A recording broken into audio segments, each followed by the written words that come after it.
The Nerd Academy podcast is released weekly at 12 p.m. Eastern Standard Time, available on our website at www.thenerdacademypodcast.com and wherever you listen to podcasts. You can find the Nerd Academy podcast on Facebook, Twitter, Instagram, and YouTube. You can also help support the show by going to patreon.com/The Nerd Academy podcast, where every donation allows us to bring you more exciting content every week.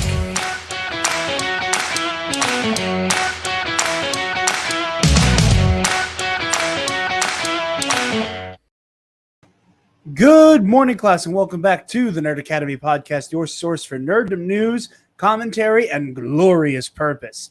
I am your host, Jarod the Dark Jedi, and joining me, as always, is your resident Green Lantern. I can't talk as I slept in and I'm sleepy, Travis Grossman. I was trying to think of a glorious purpose joke for my name, and I couldn't get there, so I took the easy route.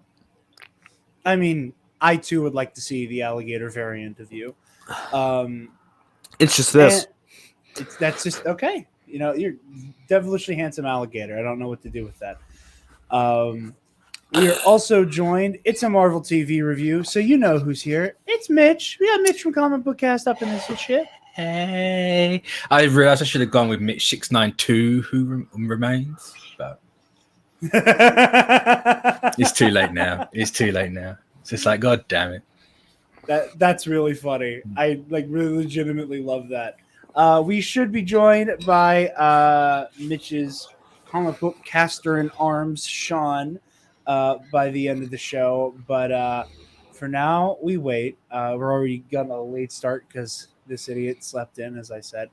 But yeah, we're going to go kind of using the format we've been using for the TV reviews. So... But first, I want to pitch to Travis, because I know if this runs long on time, I lose you first. So, overall thoughts on Loki before I lose you. You say before you lose me like I'm not here for at least an hour. Oh, yeah, I should mention, I go into work at 1:30, not 1 today, so you have an extra half hour of... Oh, I picked the perfect day to sleep in. Let's go. Yeah. Surprising no one. I liked it. We did like it, guys. Hot take here. Okay. Loki was good. I'm shocked. Unbelievable. Travis here with the spiciest takes. Controversy galore. No, yeah, I thought it was really good. I think it's interesting that this is kind of the show that ends up shaking up the whole MCU the way we thought WandaVision would. Yeah. Right? Like, we thought WandaVision would be here and ended up here, and we thought Loki would be here, and it was here, and they're both equally good. Yeah. I know what you mean. I think that, like, a lot of people, and Mitch, you seem to actually understand what the hell the show was originally supposed to look like, so there will be a section dedicated to talking about that. But based off of kind of the original pitches that we heard, I thought Loki was just going to end up being like a dark MCU Doctor Who. I mean, it still kind of is in a way. It still absolutely is. It still has that vibe. But that's all I was expecting from it. I wasn't expecting I say that as someone that's never watched Doctor Who, so I only know bits and pieces. Exactly. But it's like we thought that the whole show would be that opening scene of him being the plane hijacker, right? Like, yeah. I was expecting a lot more from that. We find out that Loki was actually Lee Harvey Oswald the whole time. Lee Harvey Oswald and or the Secret Service agent who definitely actually killed JFK. I'm almost done with that series again. I'm on episode 6. I didn't realize you actually did go pull the. I almost said pull the trigger and start re-listening, but I feel like that'd be in poor taste. Last podcast on the left, JFK series. Once a year. Oswald! Once a year, I remind myself what really happened. Small potatoes. Small potatoes. God, This show is now I'm not gonna small go back. potatoes. This This show show is not. This show is big quantum potatoes. Big purpose potatoes. Big purpose potatoes. I never know what to go into specifics. Like, it's just good. It's well made, well shot. The ending, okay, so the last episode is a little choppy editing wise. And we talked about this last time, how it was a lot of I'm not the person to talk about this, but there's a lot of last minute changes with the script, a lot of last minute decisions for how the story was going to go. And that might have something to do with it. I have my weird little every weird cut and every weird camera transition is actually a different a different universe. That's probably not true. Wild. Imagine if that was actually the case. Because this is why I think that right when the timeline splits, it has that big zoom in on He Remains, and that big zoom in out, and I'm like, oh, this camera's too deliberate. They're trying to signal something. And then later on, like in the fight, there's a bunch of weird cuts. And then when Loki's in the TVA at the end, and he's running through the library, him passing through the bookshelves is way too long. Like, it's a whole second between shelves, right? Like, he hits a shelf, second of black, hits a shelf, second of black, and I'm like, this is too deliberate. They're trying to show different timelines. Like, they're trying to signal that they're hopping timelines every weird cut. I don't think that's actually right, but I think it's a cool idea. If I'm known for one thing, it's cool ideas that aren't right. I know the feeling. No, that'd be a really interesting idea if that was like season's 2 plot. It's just that was my other thing. 1,000 different more TVAs. Oh my god, yeah. That was. I'm on record I'm on record the week before being like, they'll never do a season 2 of any of these shows.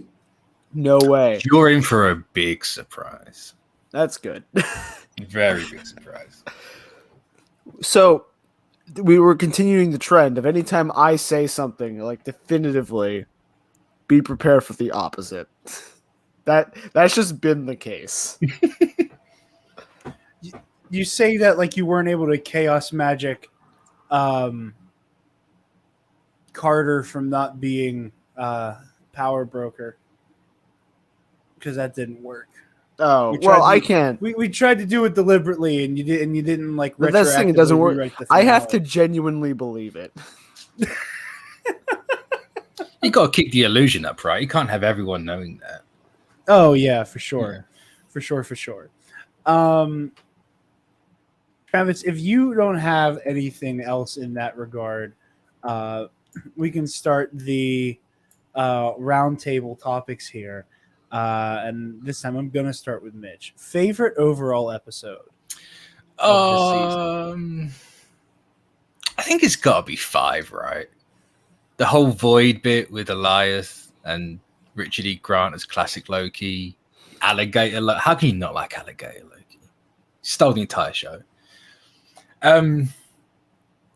Yeah, just the amount of sheer Easter eggs, even though they blue-balled me again with the Living Tribunal. I'm still not over that. One day you're gonna get it. Shit's getting too weird at this point for you to not get Living Tribunal.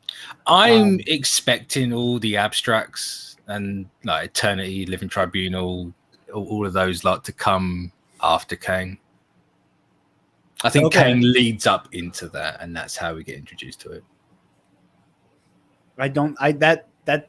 That makes sense on paper to go in that direction. I don't think you're wrong there. Travis, overall favorite episode? I'm gonna say probably the finale. With a close second maybe being episode 4. But just the satisfaction, right? Compared to, because we spent all of WandaVision just clenched to high heaven going, when are they going to do it? When's it going to happen? When's the big hit of we're in a multiverse now? And it never came. And then like I didn't expect it this time, right? Because we were saying like they're probably setting up Kang. I don't think we're not going to see anyone. Maybe like at the end we get a Thanos at the end of Avengers shot, maybe a line, maybe a name drop. We're not going to see anything big. Just like the tiniest hint that that's where we're going. Now, we get a whole episode. We get the whole thing dedicated to like, here's what's going on now. I'm inclined to agree with you. Again, for me, finale bias is a thing. So there's that. Jonathan Major's performance as he who Immortus sang, Kang, whatever we want to call him. Can I get that on a name tag? he who Immortus sang. Yeah. We got Sean. What's up, homie? What's up, homies? Ooh. Just getting back from a date, Oh, did he buy you dinner? No. Unfortunately, he stuck it and ran. Okay. Oh, Unfortunately. that's sorry. I'm sorry to hear that. That's okay. I've been disappointed before, so. You'll definitely get a phone call, I promise. You need the bill. My insurance, at least. I'm fashionably late, guys. So. It's okay. We were completely late because I slept in, so it's fine. But yeah, for all time, always, I like for all those above reasons. I also episodes 4 and 5, like they just the whole back half of this season. I almost said season. Is like the best shit. Like there's so much to sink your teeth into. It dominated the what's gonna happen sphere. Like every episode had bigger and bigger implications, and kind of leaves us off with episode 6. So I'm leaning towards 6. Obviously 5 is a winner, because Richard E. Grant as classic Loki is the best thing this show has given us. Also, that music towards the end So is you're the best telling entire me series. You're telling I don't know where we'd fit it in. Just want to say in general, this show's score has no right to be this good. No, I agree. That main theme is just absolutely bonkers. Sean, favorite overall episode?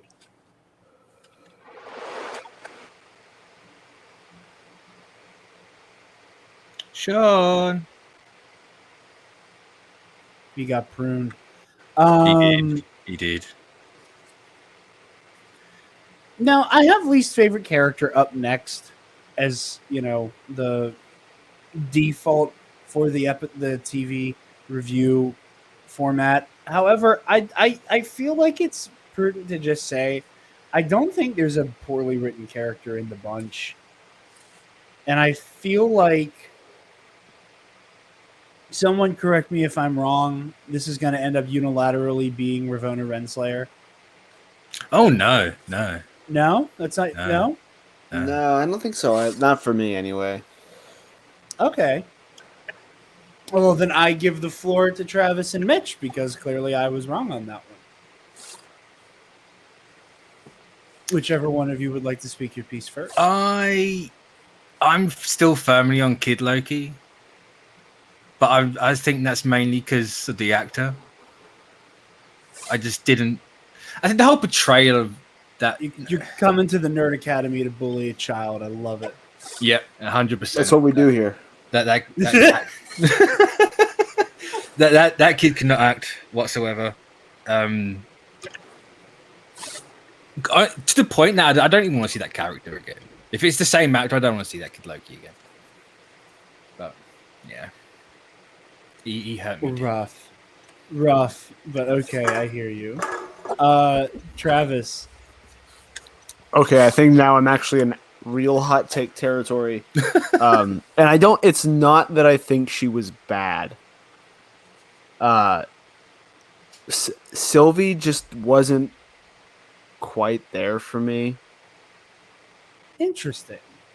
And like I said, not bad, like not poorly written, not bad, not poorly acted, not everything about her was fine, and I think that's why is that she was just fine, right? Yeah, I get that. Yeah. Like I didn't have a like. We don't find out what she was being taken for. We don't find out.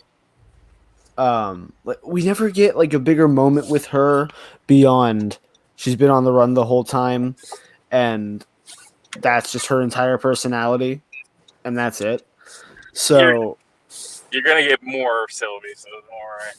Sylvie, yeah, But and this is my question about Sylvie, because they've done interviews. Obviously, they've all come out post the show, and they seem to imply that Sylvie doesn't survive the ending of this series.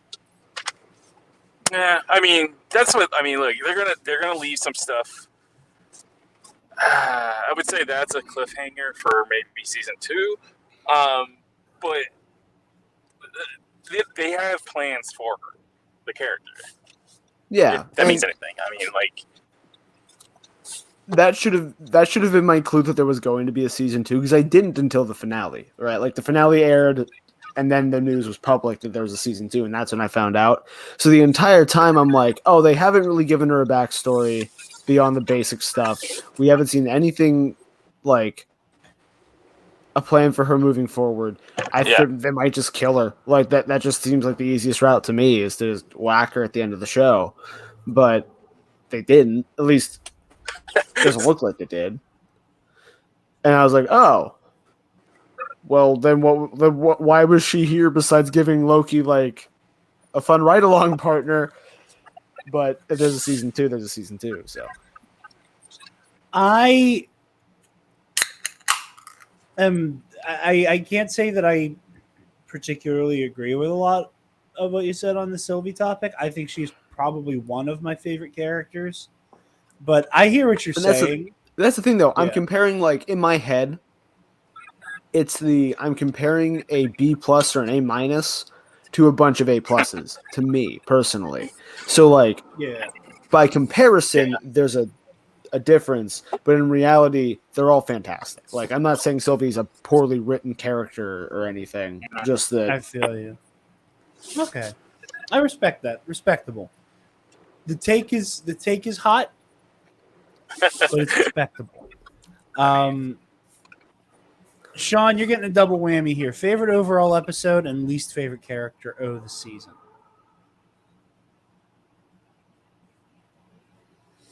It is every time I ask. He just decided he doesn't want to answer any questions today. No questions at this time. The sacred timeline demands that Sean not answer a single question. He's getting pruned. He got pruned last week. He's getting pruned again this week. That's funny. We're just gonna let it. He's probably gonna fall out of the chat and then come back in. That's funny as hell. He's gonna end up. We're gonna end up at the end of the episode where he's just gonna lightning round the entire discussion topic thing. For me, it was Renslayer. I wasn't super like, and that's fair. That's absolutely fair. Yeah. I think she's at the same tier for me as Sylvie. I'm just more interested, I guess. Well, pardon me. It comes kind of down to what you were saying, Travis, with the B+, A-, and a C of A+, where it's like, she has a great performance. You know, the show's written incredibly well. I just was not super enthralled by her as a character. I'm not going to say that she came out of nowhere being one of the villains and one of the antagonists, but it felt like she was supposed to be a bit character for like when we first meet her. And I wish that the show had done a little bit more to be like, watch out, because it's going to think- get real and she's going to have something to do with it. And I then you think just the kind of different. Yeah, I think the difference for me is that, like, you kind of knew because Kang was slated to come later in the MCU anyway, that like she's going to be relevant in other stuff besides Loki. yeah. So like in my head watching it, I was like, she has the setup being placed here, and watching someone like be a fanatic, shown what she's a fanatic about is like false, and then falling deeper into the hole. Like I thought that was interesting. So I was Yeah, a and little that's my more. favorite part of her arc. That's my favorite part of her arc, and the part that I was finally like super into. Mhm. Looking forward to a second season. Sean. Yes. Oh, holy hell. Okay. While I have Third you, time's a favorite charm. episode, least favorite character. Please don't get pruned. I'm back from the void, I guess. You know? It's the last episode of the season is my favorite, just because it's, it sets up everything. Least favorite character, maybe boastful Thor, because it doesn't do much. Yeah. Like it adds the Easter egg factor. That's great, but like it doesn't really matter. I mean, it could be just a stand-in. That's That's fair. Mhm. That's If fair. it wasn't I for will Kid Loki, I would have gone for boastful Thor. You still have a hate on for that guy. Is he still Kid Loki? Then yes, I have a hate on for that guy. Man. I hope that kid's never gonna listen to our show. Right? So Kid Loki is my Ralph Boner of the internet. I don't want this kid to become Jake Lloyd, the new Jake Lloyd. So. I ain't gonna go that far, I promise. Maybe. Mitch is reasonable. He stops saying mean things about the child. He's not going to actively harass the child. Mitch, I promise. Find his address. Start sending him postcards. Mitch, I'll promise I'll never ever say anything to this kid ever about your hate on. I mean, maybe like tell him I said to go to like acting school or something. That's about it. Sure, his performances will improve as he ages up. I hope so. It needs to. Moving along here. Favorite characters, if we like. I went out of order. I was supposed to ask about least favorite episode, but I guess we'll circle back to that or not touch on it. Who cares?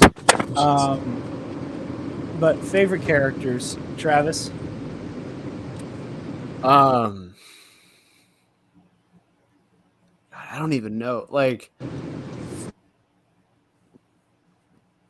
Loki, I guess, right? Like yeah. Does that come That with was an a asterisk? character arc for having his name in the show. I was. This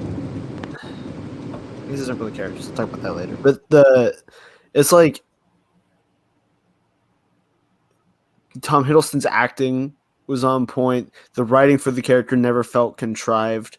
Because I was worried, right? Like, because they made a big point about.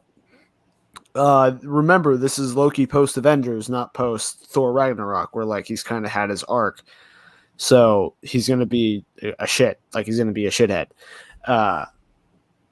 And then episode 1, we fast track all of his character development. Not exactly the same, but we're like, oh hey, by the way, here's all the stuff you were supposed to do and learn from. Learn It's quick from and it dirty. now. It's quick Yeah. and dirty character development.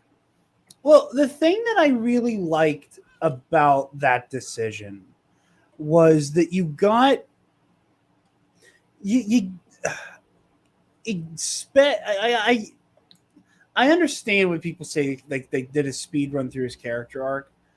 I really And that's the thing. like It worried me. yeah. And then they did it so well that like, because he still wasn't fully there, Yeah. And I think that's what impressed me is that they didn't just like, okay, he's Thor, he's Avengers Infinity War Loki now. We're there now. That like he knew who he was supposed to be and couldn't quite get himself there. And I think that was really clever. I think that was really well done, right? I think that's why I'm saying Loki. just because it impressed me that they did it so well. The other thing, of You know what? course, That's what I'm gonna do for this category. Favorite Loki, because there are several to choose. oh, Alligator Loki. Yeah, I'm on board with that. It's not even like I know I talked so much shit about how good Loki was written in this show. Alligator Loki. Like it's just It's the eyes. He's adorable. How can you look at that little alligator and say you're not the best Loki in the show? yeah, you can't. How? I hate crocodiles and alligators, and this show made me love it. I like they scare the bejesus out of me just as animals. They're on the short list of like You're an try animal. to pet it. You're not above them. I know that, but they terrify me. They are basically dinosaurs. So are birds. Yeah. You scared of Oh. birds? Birds are also government agents. That's true. I was gonna say the birds aren't real; they don't count. But that's one of my favorite things about Loki's like quote unquote character speed run. You know, is that he arrives he's a different person than quote unquote redeemed sacred timeline Loki in the way that he handles it. Because that Loki had to learn the same lesson like 5 times the hard way. Mm-hmm. And then came out the other side willing to sacrifice himself. Where this one kind of gets this almost It's a Wonderful Life style look at his life from the third person. And then goes, oh, if I keep doing this shit, I'm going to get killed. I need to change. I need to change. And I think it's reflected in like the way he's talking to Mobius in the second episode.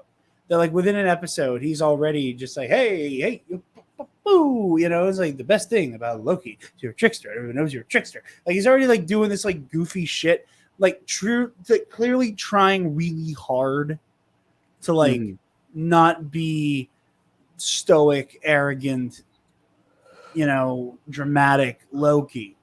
And then by the second and third episode, it's like, okay, maybe he is stuck in his old ways because he's trying to recruit Sylvie to his cause. And then he joins her on her cause. Like he changes a lot as a person. And there's a change in him that I don't think the Loki that gave his life against Thanos would have been capable of. I don't think that Loki was quite here yet. No, and I think it's because of the factor that's missing from Sacred Timeline Loki with the inevitability of his death. Yeah. Right? Because in his mind, if he doesn't like fix himself, even if it does, right? Like there's a part of him that's probably thinking, I can do whatever, like they're just gonna kill me. I don't want to die. I'm gonna do everything I can in my power to survive this. But yeah. Even if we get to the end of this, I catch this Loki variant and we move on, they're gonna kill me. And then inevitability there, like, I think fuels a lot of his decision making. Yeah. Yeah. And that's the thing. And I think it's a great character beat for the final conflict, the final question being this terrifying trolley problem with Kang. Mm-hmm. And an opportunity for Loki to rule over something. And the way that he's like, the way that he actively is like, I don't want this throne. We need to figure something out.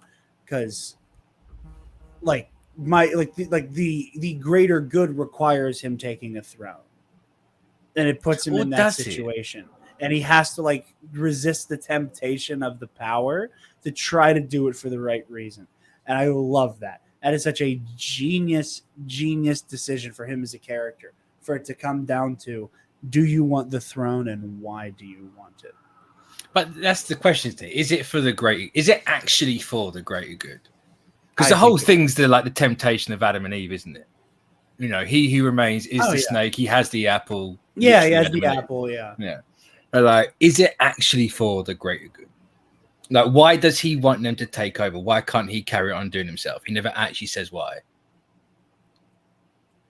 He goes, "Oh, it's a young man. It's a young person's game." Yeah, but why can't you just do it? You said you're going to end up back here anyway, so why do you want these two Lokis to take over? Maybe that's what we get answered in season 2 or somewhere else down the line. Who knows? But perhaps. But yeah, this show turned me into a Loki stan. It finally did it. I'm right there with you, Travis. Also, classic Loki. As much as I love the little cute alligator boy, Richard E. Grant's performance is so scene chewing and, pardon the pun, marvelous. That I loved every second of it. And boy, do I hope we get some bullshit reason for him to come back from the dead next season. Because I mean, you just go to any random timeline, didn't you?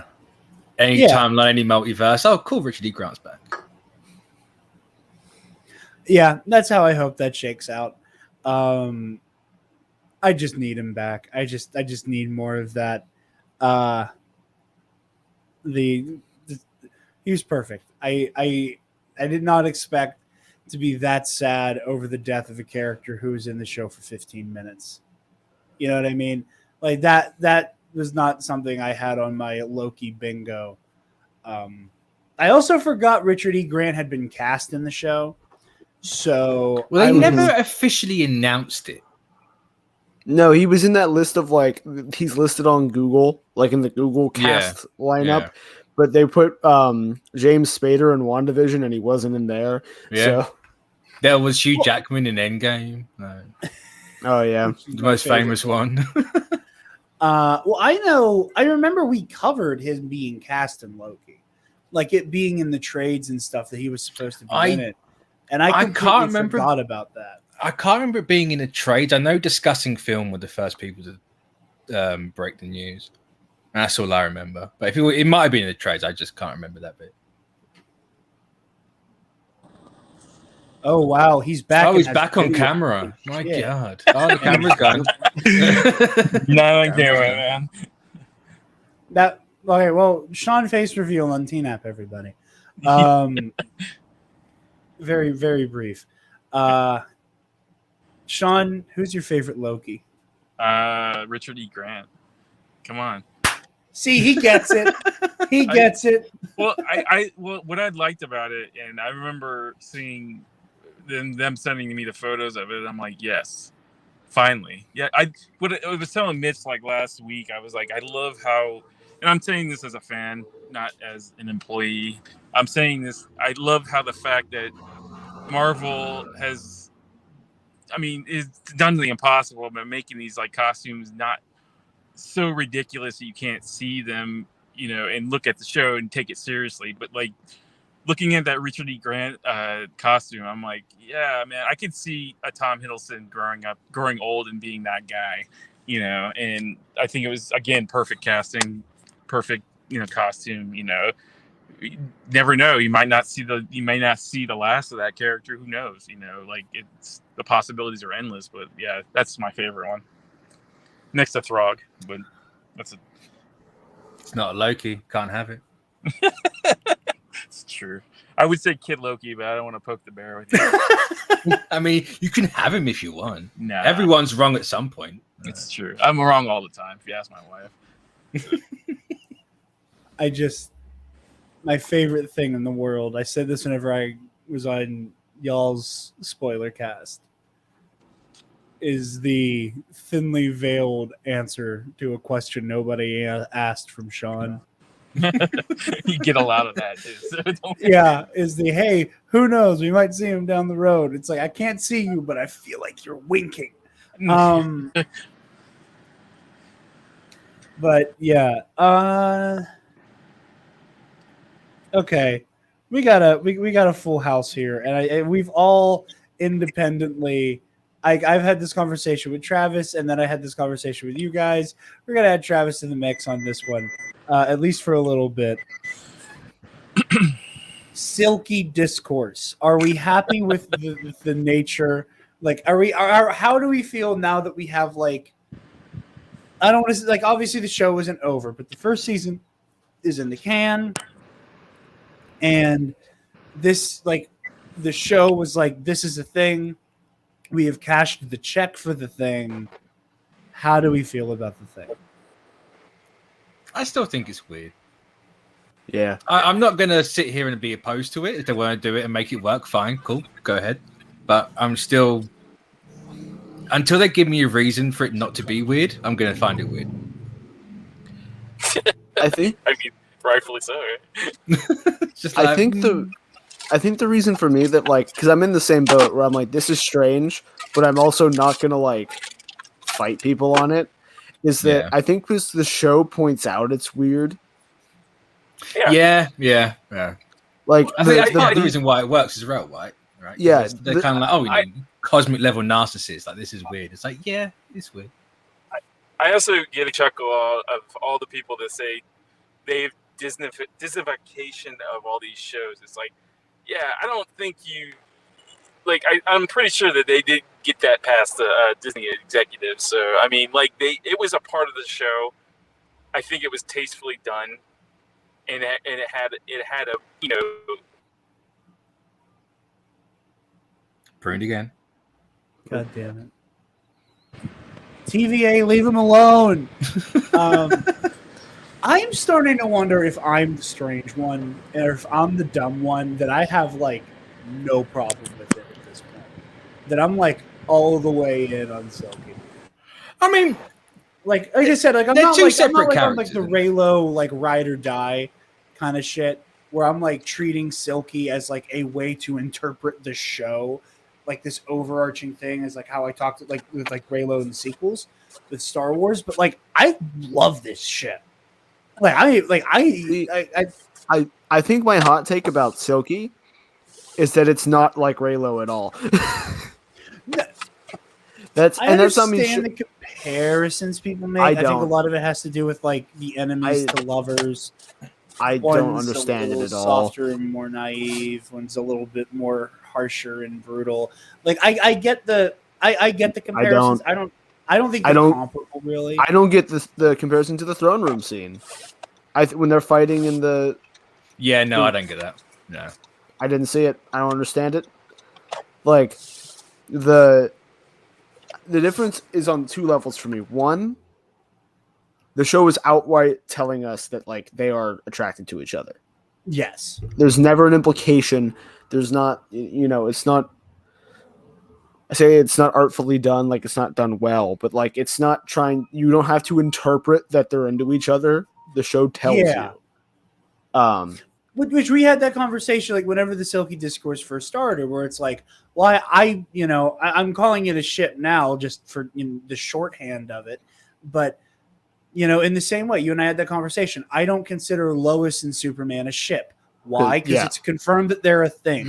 At least for me, I've always interpreted like the shipping as something that like possibly could happen or something you want to happen, not necessarily the thing that already is the thing. Like it's hard to ship Han and Leia because they're already a thing. But like my thing with because they kind of have the same like. I don't know. There's more ways for them to interact and like end up on the same plan. More to relate over. I don't know. It just doesn't feel at all like Rey and Ben to me. Especially that like the throne room scene is a big deal in Last Jedi because it's like, oh, there's a red and a blue lightsaber and they're fighting on the same side. That's weird. In this, it's like, well, yeah, they're on like they've been on the same side now for over an episode. Like, yeah, I hear what you're saying, and when I brought Raylo up, that was more just like the first time and the only time I've gotten like incredibly invested in a ship as like a comparison. Yeah, and that's I don't want to sound like I'm like nailing you down for like, oh nope, you said this was you, and only you. Just you. And that's the thing. I don't 100. I'm with you. I don't 100% like go all in on like the I think that I've seen more people compare Silky or compare elements of Loki to The Last Jedi more than I've seen people compare Silky to Raylo, and that I think that like one kind of devolved into the other. That That's there fair. was like a like the fight against the TVA and then Sylvie assassinating that timekeeper felt like Kylo going rogue, the Praetorian, like it was almost like the throne room scene backwards, where it was almost like you fought the Praetorian Guard and then you kill Snoke. Where here it was, where it was like backwards from how it felt, and just like there are some people comparing like the way it was shot and some beats that I was like, okay, I understand a comparison to The Last Jedi, but that does not Silky Raylo make necessarily. I'm not sold either way, but regardless. Yeah, Mm. that's the fun thing with shows like this is different interpretations, and you get to see and feel different things. But I'm kind of into Silky without caveat, and I think a good bit of it is like a speech like the one Loki gave in For All Time Always is always gonna win me over. Some shit like I don't want a throne, I just want you to be okay. Like a line like that, like it's just so wholesome, and like the phrasing just feels so human, and like a real person could say something like that, minus the grandiosity of like it being time travel and a throne and all that. Like just that I was completely sold. Like I went from oh yeah, this seems neat, I'm okay with this happening, to being all in on it because of that line of dialogue. Like that is what completely sold me.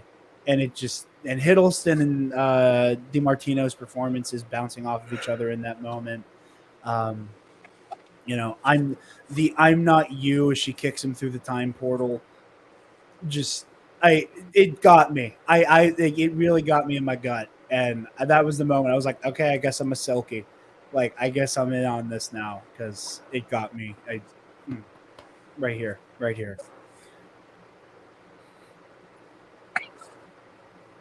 Sean.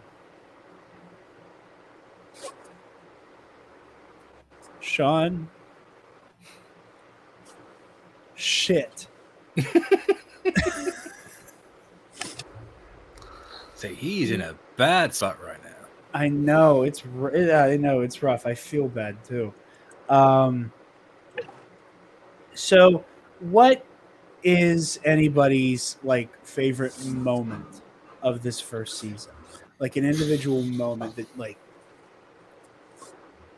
gotcha. Travis? Or should I wait because you're making a face? I got nothing on this, man. I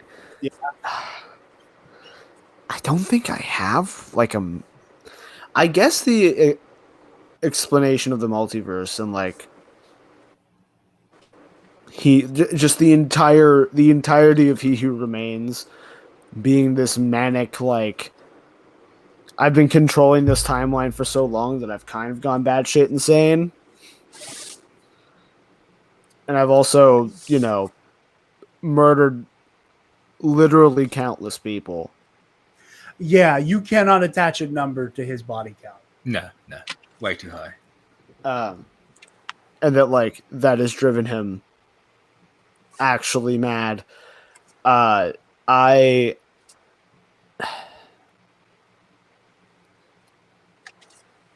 before that, it's just like there isn't a moment. It's just all, oh yeah, this is all neat. All this is cool. Yeah. Even the stuff in the void at the end of time, where it's like all the Easter eggs and stuff. I'm like, yeah, this is super sweet. But like it just felt so put together, I guess. That's fair. I understand what you're saying. I feel that. I know for me, I think it's also kind of like He Who Remains related. Was like the elevator door opening up and seeing Jonathan Majors. Like I've said, I watched the finale at camp. Like everybody was in bed. Spencer was laying on the floor next to me with a sleeping bag, and I'm trying to watch this show as quietly as I can with my earbuds in. And Jonathan Majors walks through that elevator door, and I almost started thrashing around. I was just like, oh my god, oh my god, oh my god! I couldn't make any noise. Like I can't tell you how hard it was to watch that scene quietly. I think I skipped past that point. Like I went a step above of just like so much disbelief that I was just like stone faced. I was like, oh, we're doing this. Consider it was hard. It was hard to keep it a secret too. By the way, I can imagine. I'm sure. Jesus, I don't know how. Like I don't know how none of us knew he was in the show. It's called an NDA, and they usually make you sign a stack of them the size of a house. There's some things that they don't want. Like I've kept things from Mitch too, because like if anything did get out, they know who did it. They got a very, very thin line of people that know, certain things, So. It also helps when you straight up lie and go, oh yeah, Kang's not in this. It technically wasn't Kang, but Kang's not in it. I mean, technically, I did lie. I mean, I'll let you off on it. It's a technicality. Well, for me, and like I've said, and I've said this countless times in the Comic Book Cast Facebook group, when people talk about theories and stuff, where it's like the fun of a fan theory should not revolve around my thing. I was wrong, therefore the show is bad. Like, good luck. No, I hate that. You're just consuming media the wrong way at that point. And it's not like if it wasn't some form of Kang the Conqueror at the end of this show, I was going to be upset beyond my ego being bruised. But when Miss Minutes says he who remains, I was like, son of a bitch, I did it again. I was so happy at that point. We had the opposite reaction. I was just like yes. Because I was engaged. I was like, I'm enjoying the show, but also like Mitch is gonna clown on me, Travis is gonna clown on me, Alexis is gonna clown on me, Armin is gonna clown on me, TikTok is gonna clown on me, Twitter's gonna clown on me. Like I was like, I have said the name Kang the Conqueror so goddamn loud, I'm not allowed to clown on you for that. I was full steam ahead with this idea. Like, I was fully prepared to clown. I was absolutely going to clown on him. And in fact, it's still not the Conqueror. The Conqueror is not in the show. Bar a statue. I will, like I said, and like the conversation we had of I consider any version of Kang showing up in Loki to be a Kang. That's why there is that asterisk next to that tie. We tied, both right. We tied. We were both correct, from a certain point of view. One's slightly more correct than the other, but who cares? Debatable. But when she's like, he who remains, I was like, okay, I'm gonna have to eat crow again. I did it to myself. I got too cocky. I got too cocky about the two I got right. And then Jonathan Majors walks through the elevator, and I was just like I went off, and I couldn't go. I was going off in here, but like I got two people sleeping on either side of me, you two in the other room, and if I start screaming and hollering about the episode, that's going to be a spoiler. Like if you hear any type of I knew it from your bedroom, like, oh, I guess Kang's in this episode. Just one long drawn out Kang.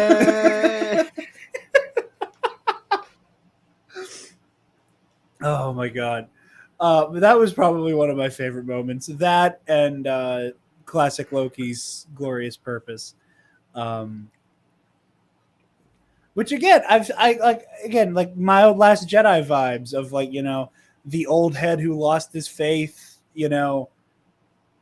doing some illusion stuff to throw off the big bad. Again, it's one of those, like, when you describe it out loud, you could be talking about both, as long as you don't use a name.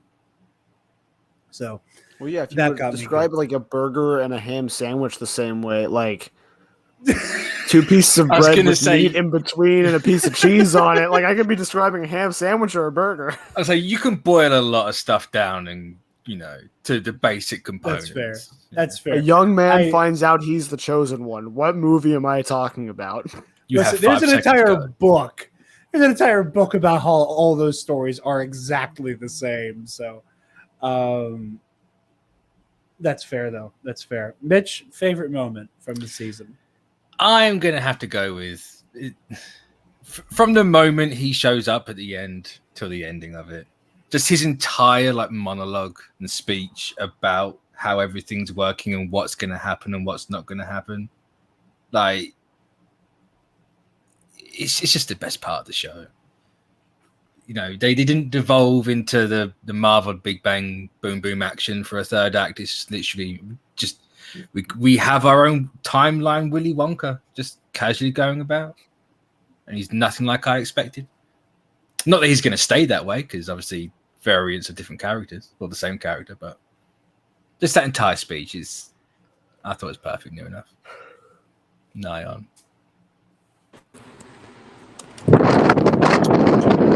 Is he alive? That's a lie. That's a lie. That's a lie. Yes.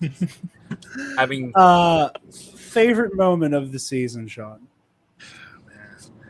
I don't know. I think just Jonathan Majors. The roommate. We're all in agreement. Yeah. That one was a full house. That one was a full house. I say, how can it not be? Let's be honest. I can Yeah, tell you that's that, fair. I can tell you this with personal experience. That guy's he's very eccentric, but very much a joy to talk to, and he knew right off the bat how he wanted to play it, and the showrunners and the people in charge let him roll, with how he portrayed the character, and I feel like it's the right choice. I loved it, man. I just like that he came out and said, he's like a classically trained clown. Yeah. And it's like, yeah, you can absolutely. The way he moves and he's jumping all over the desk, it's like, yeah, you can see that. Well, I mean, he's a guy that's been stuck in time forever. He's like a recluse, and I think he played the character. I mean, better than I could ever imagine. This is a guy that's seen it all, and he's never had an interaction with a human being, one-on-one, and this is probably one of his first centuries. So you're gonna get that guy, and the beauty of the character is every version is gonna be different, so I think he could pull it off. I can't wait to see him play straight villain Kang. That is I am so excited and terrified. After again, we keep making the time travel Willy Wonka joke, and it's true. That's exactly how it is. And okay, but what is Kang the Conqueror gonna feel like? I can't wait. I mean, I don't know I don't know, but from all I've been told is it's terrifying. So that's what I'm hoping for, is make him legitimately terrifying. Like I said, expect every version of this character to be different, and from all I know, talking to the writers and talking to other people involved in Quantum Mania, it's gonna be kind of jarring at first because of this. I mean, the movie is known for having its humor, but this character is terrifying. He knows everything. He knows how to. I mean, think of a guy that that his ego is bigger than the room, but he has every right to have that perception of himself. It's gonna be pretty terrifying. I can't wait.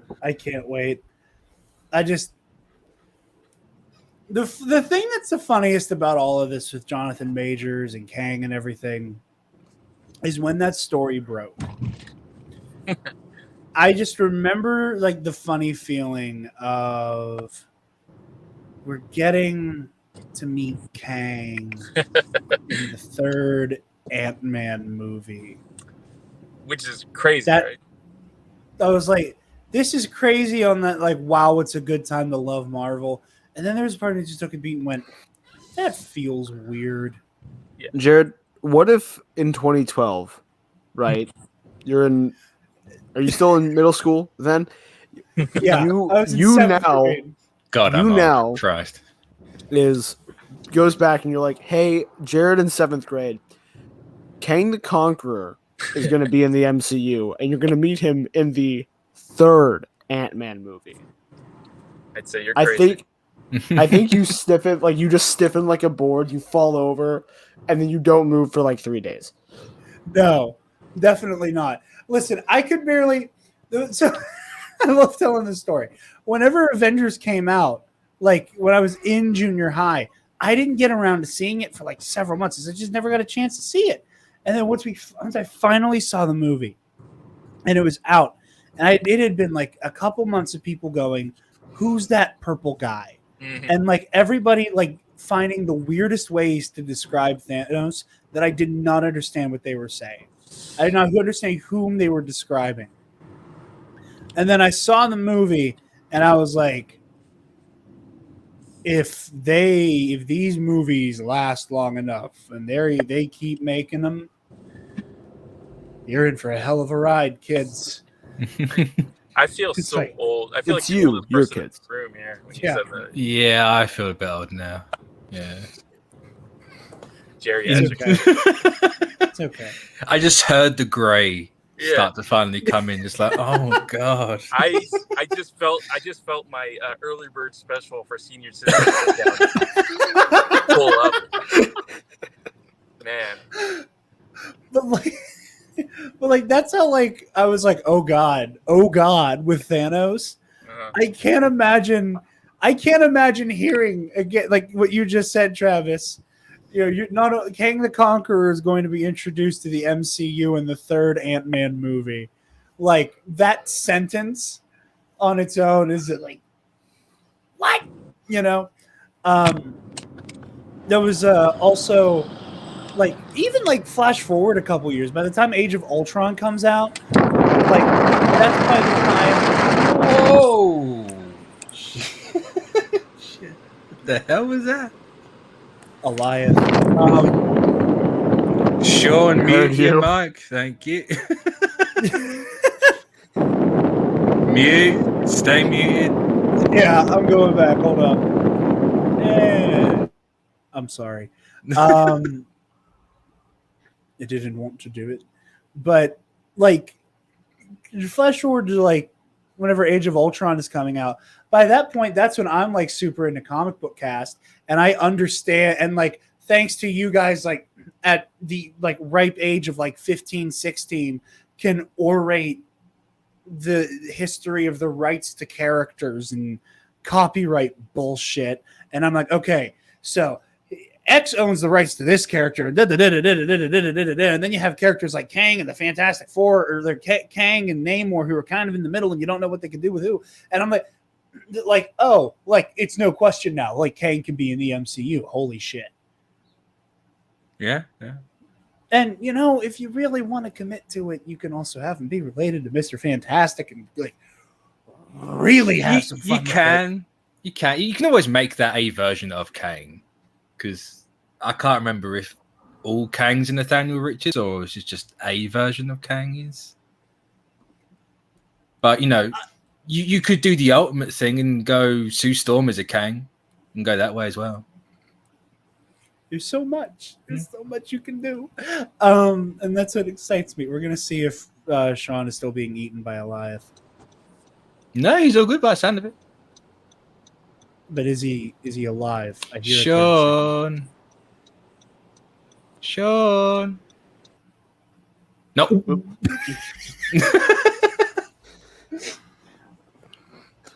It's getting, at least for me, it's getting funnier every time. Enjoy it while it lasts. It shouldn't happen from August onwards. Hopefully. All right, I had it a little beat. Son of a bitch! I think I'm so sorry, Sean. I feel so bad. I feel so bad. I apologize. Well, I think we're at about that time for final thoughts and letter grade. I think we've reached that point. Mitch, I'll give you the floor first, my friend. I'm trying to think of a letter. I don't do this very often.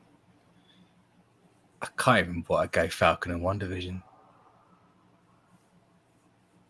Whatever I gave WandaVision and Falcon, go right in the middle of that. Okay. I can't remember what it was, but slap right bang in the middle. It gets an extra point for Jonathan Majors as Immortus, or He Who Remains, or Kang, whatever you want to call him. But yeah, I enjoyed WandaVision far too much to put this above that personally. So it's pure bias. As a show as a whole, it will be above the other two. Because I think it was a better made show. It was a lot tighter. It flowed a lot better with everything. I think it's purely down to COVID not getting interrupted as much. But yeah, so I expect this sort of a level going forward, and the other two should have been the same. But yeah, so I'll probably just give it a B. All right. Yeah. All right. If WandaVision is an A, Falcon's a C. I'm pretty Like sure a you B. just went all the way in and gave WandaVision an A+. Like, I don't think you made it. I probably did. Yeah. But memory like a sieve, it just goes straight through. That's valid. I do the same thing. Sean, if you're not being consumed by Eliath and can hear me, final thoughts and letter grade.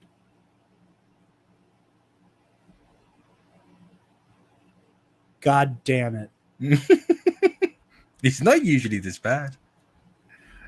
I know it's not. That's why I feel bad. I'm like I keep having to like mute him, and he leaves, and then he comes back. He's the Loki in our actual sacred timeline. They just forever getting pruned but coming back. Yeah, it really is. I feel bad though. Travis, final thoughts and letter grade, good friend. It's really good. I've liked all three of the Disney Plus shows. I will continue to like the Disney Plus shows in the same way that I continue to like the Marvel movies. I haven't seen Black Widow yet. I already think I know my thoughts on Black Widow. I know nothing about the movie besides like the trailers I've seen. It's a really good movie. Yeah, like I'm gonna come out of it going like, that was fun.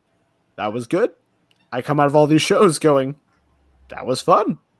That was good. I think they nailed the, like you said, Mitch, they nailed like the pacing and the flow of the show. I think because it was 8 with WandaVision, and not that was too long, but it was 9 WandaVision. Oh, it was not. Yeah, it was 9.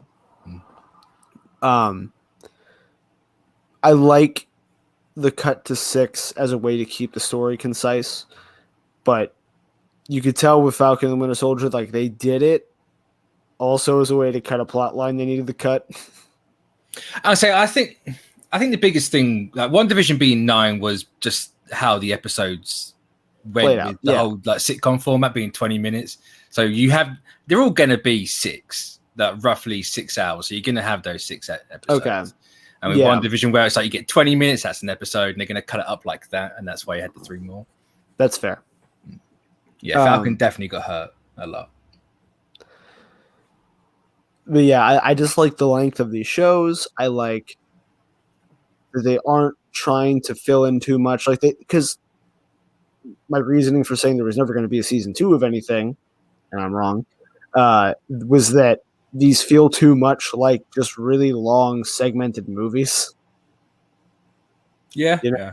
That I'm like, oh, they had too much story to make into a film, but they could do it as a TV show, break it up into reasonable chunks, and just put it on Disney Plus, and we get the same story.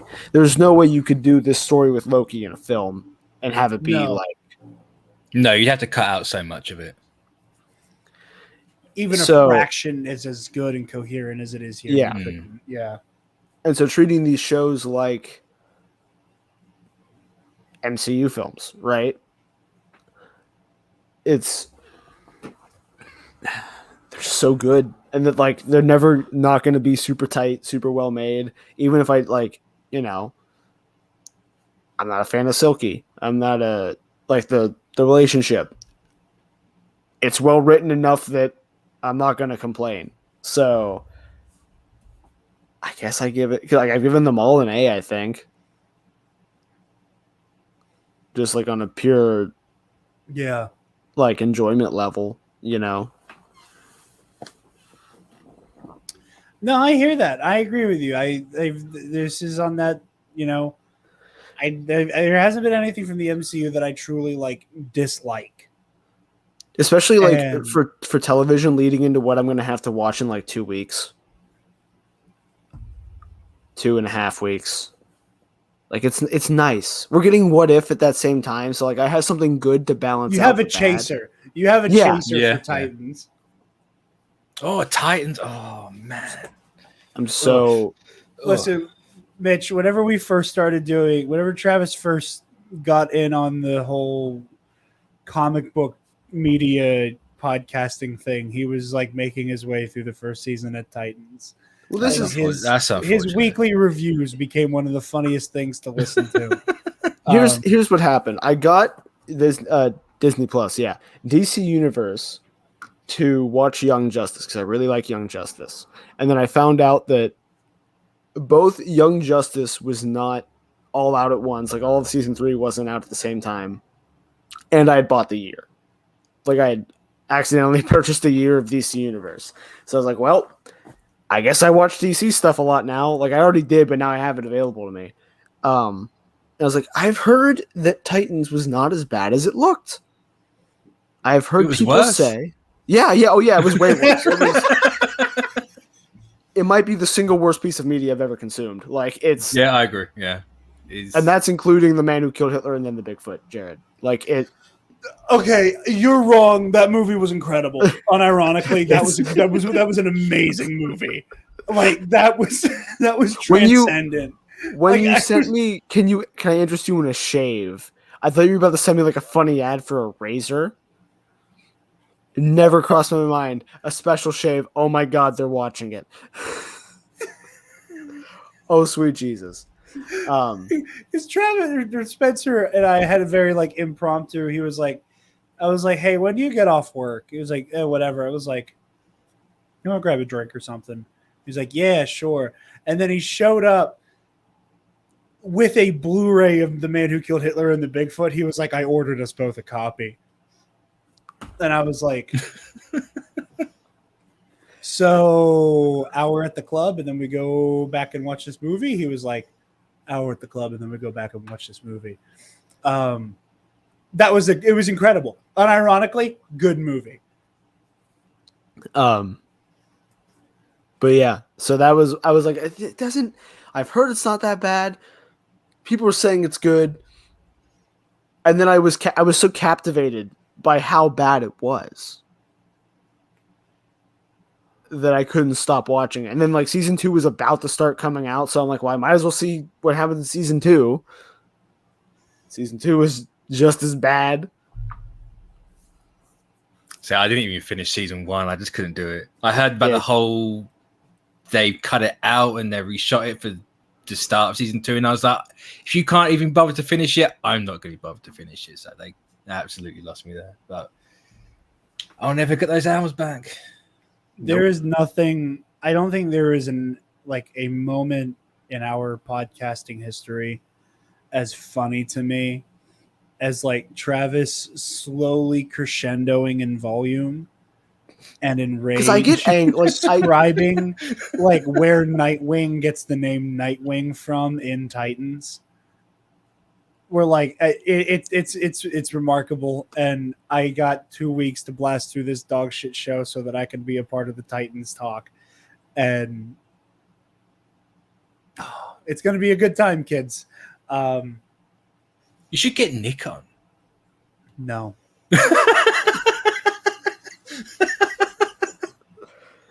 Oh, poor Nick. Poor Nick. No, it's not something against. It's nothing against the kid. Just I also feel terrible because I understand. everyone I talk to that's watched the show loves it. Like I have coworkers. I know one person that likes it. I know coworkers who watch it that are like, "Oh yeah, it's really good. I really like it." And I'm like, "I respect you. I respect your opinion. And this is all we're going to talk about this show. Because if I talk to you about it for more than a second, you're going to dislike me."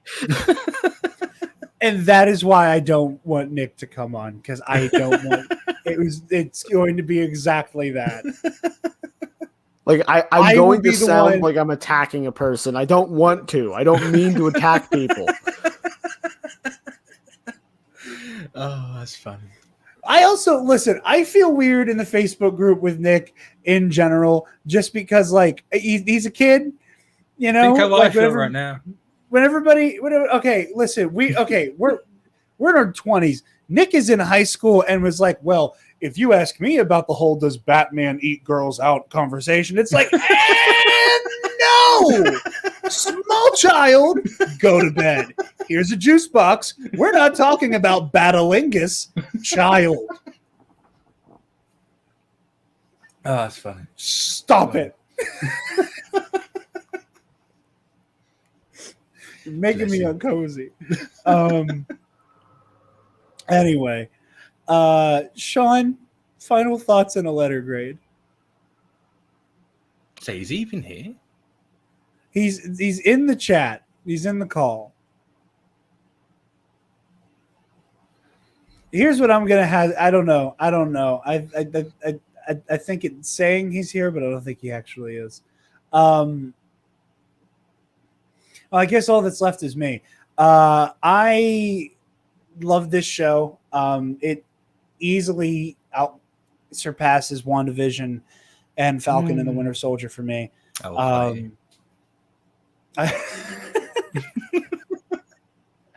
This just scratched every itch I had that I didn't know I had. I didn't know this was the kind of show we could get, and I was just I was hooked from episode 1. And you know, normally these kind of shows, they have their like, and we gotcha kind of moment for me. WandaVision happened in the second episode where I was like, all right, you know, it was like the joke from Django Unchained, you know, it's like at first you had my interest and then attention or whatever order that happens in. I can't remember now. I was about to quote it and then I forgot it. You had my curiosity, but now you my got curiosity. Now you have my attention. Yeah, that was in like with WandaVision. That's where it happened in episode 2. Happened about 3 episodes in for Falcon and the Winter Soldier, where it was like, okay, now I am fully invested. Beyond just I like these characters. This happened within like the first 10 minutes in this show. Feel a sneeze coming. Anyway, it's just tingling in my face and it won't go away. But, look up. Son of a bitch, you're mad. I swear, all you Brits have a little bit of Merlin in you. I mean, like Genghis Khan, we're all descendants. But yeah, I give it an A+. I was absolutely blown away by this. I can't wait for season 2. Phenomenal performances all around. I'm just excited for more MCU TV. Like I still can't believe we're getting 2 more shows before the end of the year on the side of Marvel, and that is the same. 3. Well, yeah, I meant like the live action stuff, but yeah, 3 with What If? Wait, there's one. You got What If, Hawkeye, and Miss Marvel. Oh my God, Miss Marvel's this year. Yeah. You said 2, and I'm like, yeah, okay. What If and Hawkeye? Good. Nope. I was wrong. Yeah, I know What If is coming, but like, because of the multiverse, technically everything is canon, you know? But I feel a little bit more relaxed with What If, that it's like, it's just going to be this anthologized show where like, it feels like it's going to be more of a relaxed fit. See, that's what I've been expecting. After these 3 shows, I'm not expecting that in the slightest. I don't see it just being an animated show that's like an easy watch. It's absolutely going to have ramifications somewhere. something's going to come out of that show to make it fit. You do not announce that as part of Phase 4 and it just be here's an animated show, on to Hawkeye. Yeah, probably.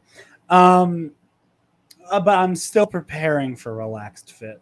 And when I'm wrong, I'll be wrong. What else was I going to say? Oh, yeah. But, like, we're still getting so much crazy shit. Like, especially those rumors that broke a couple days ago about Hawkeye. Which like, one? We're about the Kingpin one. Yeah. Yeah. I've got no idea on that one. If he's in it, cool, great. If not, If only we knew somebody. I mean, I never got the answers to last week's question when he cut out. Yeah, I say that.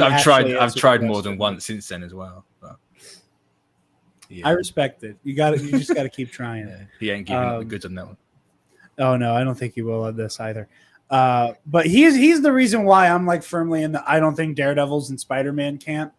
And if Daredevil does show up, I hope you know, like, I have beef with Sean. Because, like, he cooked the crow and then fed it to me. I mean, I don't know if he is or he isn't. If he is, cool. Same with Kingpin and Hawkeye. Like, I'm not good. I'm not going to be one of these people that pins my entire life on that happening. But hopefully. I'm fully expecting him in She-Hulk though. She-Hulk's my hill to die on for that. I think you're right on that. But yeah, no, this has been an incredible year for Marvel. It's going to continue to be one. I think at this point, every year is going to be an incredible year for Marvel. Yeah, we still got 3 movies as well. Yeah, we still have 3 whole ass movies. Yeah. Oh, it's a crazy year. Mitch, where can the lovely people find? Oh, wait, Sean, is he alive?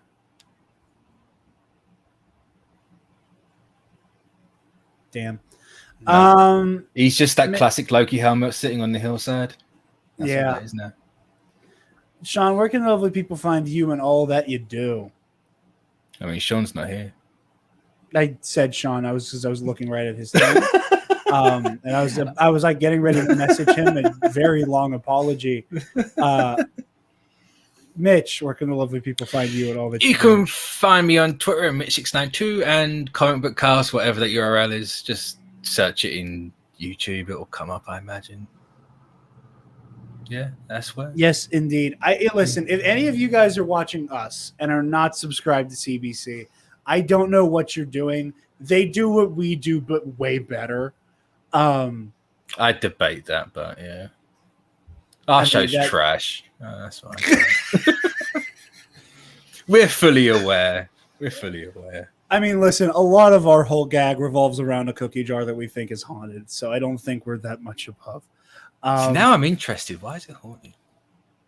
Oh, it turns on its own. It talks. It talks. And then God. Wow. Mitch doesn't know about Cookie Cup. It's an episode. I need to know that. Episode all along. I need to know now.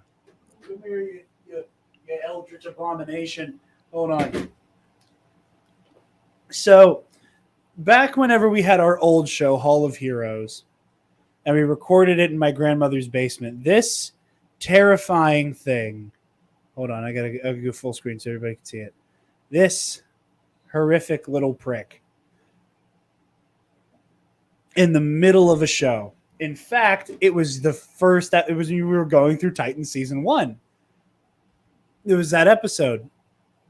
Out of nowhere, this thing goes off for the first time in like 6 years.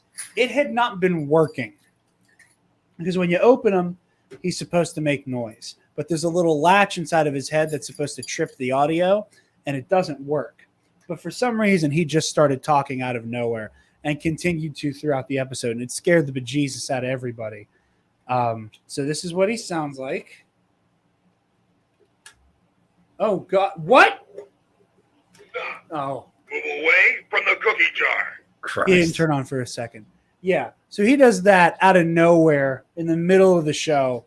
The house is empty except for us. It is him, me, and our friend Spencer. That's it. no one else in this house, and we just hear, stop.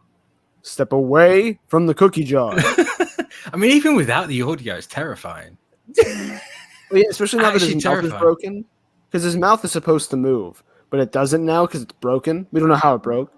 Yeah. And then when the batteries die, he sounds like a demon. It's so funny. God. It's the funniest damn thing you've ever heard. Whenever it's like completely shot. Again, it's buried somewhere in the old stuff we did for Dewback, but it's just like us playing with it at the end of an episode, and it's just him going like it's all. Say, does it come from like a Native American burial ground or something? You think? The best part of the first appearance of Cookie Cop, and the moment I realized maybe this should be a video show in some capacity, was just as Travis got up to go to the bathroom while we were vamping for him to go and just bullshitting. He walked by Cookie Cop as he turned himself back on again, and I saw that man jump 8 feet in the air. I believe it. I believe it. The fact that you didn't wet yourself was the most impressive part. On his way to the bathroom. It was incredible. But yeah. Haunted Cookie That's Jar. terrifying. Yeah. It turned into a whole bit. And one of our listeners, actually, Reagan, who listens to us a lot, listens to Bombadcast a lot, also has a Cookie Cop. Oh, wow. That's some like goosebumps crap going right there. Yeah, like I'm convinced that like when the end times come, this thing is going to come in handy. I don't know how. Or maybe it brings about the end times. Well, I sure hope it doesn't start in the studio. That's a risk you're taking by having it in the studio. I know, but maybe it'll also like keep us safe from whatever. Have you tried throwing it away to God. see if it comes back? Like, is it going to be one of those things? No, we've not attempted that. But the fact that he was being used as a toy box for really tiny toys, because again, that part didn't work anymore. And he just kind of turned himself on. I pretty much classify it as one of those situations. Because like by all accounts, he hadn't made noise for years. And then he out of nowhere did it on its own 3 times in like an hour. Yeah, that thing ain't right. Something fucky going on with that. Yeah, you're right. Anyway, Travis, where can the lovely people find you, sir? They can find me barely using my Twitter or Instagram at Travis Political. You're better off for it. And maybe John? buying Hitman 3. You're buying Hitman 3? What? Maybe. It's on sale. Yeah. Might pick it up. Hell yeah. No. Okay. I'm afraid Feige sniped him. If I'm being honest, I'm afraid Feige got him. He's all right. But you guys can find me on Twitter and Instagram at DarkJedi2552. You can find the Nerd Academy podcast on Facebook, Twitter, Instagram, YouTube, and on our website, www.thenerdacademypodcast.com, where if you're feeling generous, you can donate to our Patreon page. Speaking of our patrons, thank you to our $10 alumnus, Case Embryon, The Waffle Wizard, Delta 9, Zach Canals, Michael Armburst, and Never Gonna Give You Up, Never Gonna Let You Down, Never Gonna Run Around or Desert You, Never Gonna Make You Cry, Never Gonna Say Goodbye. So, Is that I got legit a someone's message- username? that is actually the name of one of our patrons. That's fantastic. So I messaged them like when they first subscribed because I wanted to know they're our only patron who either we don't know personally who's using a screen name or is just using their name, and we can just be like, hey, how can I send you like little patron gifts, right?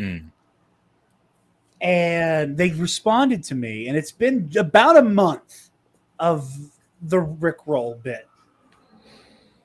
And I was like, hey, I don't have like an actual name, so I don't know how to address you, but whenever you get a chance, let me know what your info is so I can, like, we can do like a patron care package at the end of the year like we planned on doing. And it turns out they plan on changing their name every month. Oh. So this is going to be the last week of the Rickroll name. And loyal listener, here's the other thing. They're listening to like every show in the network, which convinces me that it is not like a person we know trying to fuck with us. Like that, like I thought it was like it might be someone we know, but like when I reached out to them, when they reached out back to me last night, rather, they were like, I just finished like doing an episode of doing an episode of Nerd Academy, episode number 1 contender, and Knights of the Nerd Republic. So they watched all of our coverage from the weekend, being Black Widow, contender, and then Knights. And the only person I know who would be watching all 3 of those shows consecutively, frankly, is me. Like, I'm the only person I know who would be like, here's a Black Widow review, of Movie Trivia Schmodown podcast, and then a Star Wars podcast in one night. I don't know anybody who has that listening habit. Well, maybe that's it. You just outed yourself. No, it's a variant. I'm already a patron. I'm already at the $10 tier. Well, it's got to be a variant, surely. If it's a variant of me, I will be so happy. Because, like, in that same way of, like, you need a Loki to catch a Loki, like, the more I think about it, that is exactly how I would troll myself. There you go, then. Oh, that's up. It's a Jarod variant. Yeah. Son of a bitch. Cool. But anyway, I look forward to your new screen name, and thank you all for your patronage. Be sure to consider the $5 tier. Heroic History is coming back soon. We got Knights of the Nerd Republic Versus series. That'll be coming out today, whenever you're hearing this. It's going to be Darth Treya versus Yoda. Check that out. Nerd Academy Movie Club's also back. Get the audio commentaries at the $5 tier, kicking off Indiana Jones month in a minute. And be sure to consider the TeePublic. Click on the student store link on our website to get all manner of Nerd Academy merch and goodies. Be sure to like, comment, share, subscribe, do all the things. Thank you, Mitch. Thank you, Sean. I'm very sorry, Sean, about all the issues we've had today, but it'll probably not be the case this like next time. But anyway, thank you all so very much for listening, and class dismissed. Stop! Move away from the cookie jar!